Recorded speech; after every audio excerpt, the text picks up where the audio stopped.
Tonight at 6, local parents are now weighing in on an upcoming cell phone ban in Alabama schools. This all comes as the Senate passed SB 92, which prohibits students from using cell phones during the school day. WAAY 31 reporter Paige Meyer spent the day talking to the community about how they feel about it. Paige, what'd you learn? Yes, Tori, all the parents I spoke to today agreed that Senate Bill 92 has its advantages and its disadvantages. Now, they want their students to be focused in the classroom, but they also want them to be safe. Now, one former Huntsville teacher I talked to tells me that she thinks this will benefit both students and staff. I think it's a great step forward to educating children. Liz Hall was an educator for 25 years. She believes Senate Bill 92 will improve the education system all around. They're not distracted.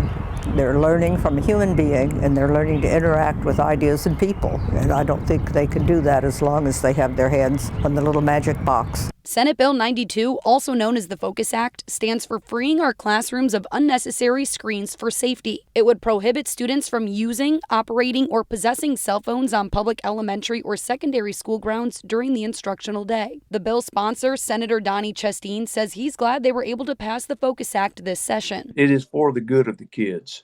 You know, there's so much that technology has been great for, but you know, to be honest with you, I think it's an addiction for a lot of kids, and just to give them that freedom away from it is going to be worth it, I think. One Huntsville grandmother tells me she's a big supporter of limiting cell phone use during school hours. I think it's a great idea. I think children have enough distractions without having a phone on them during class.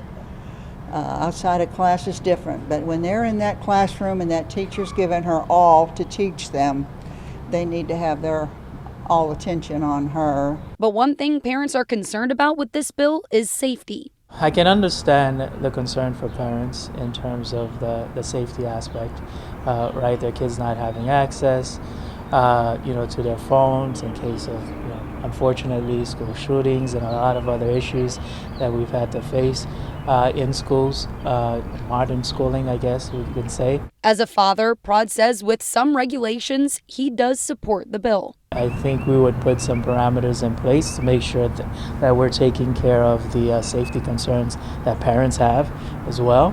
But I think the idea of not allowing kids to freely have access to their phones all the time, is a source of distraction. It's good. Senator Chasteen knows it will be an adjustment for parents, but he says individual schools will have a say in how this legislation will be carried out. We're leaving a lot of decisions with the local school boards as to how they want to enact this, just as long as they're stored in a secure place. Senator Chasteen says this bill will be signed by Governor Kay Ivey by the time this session is over. I'm told this will be enacted by the 2025 school year. Reporting live in Huntsville with coverage you can count on. Paige Meyer, WAAY 31 News.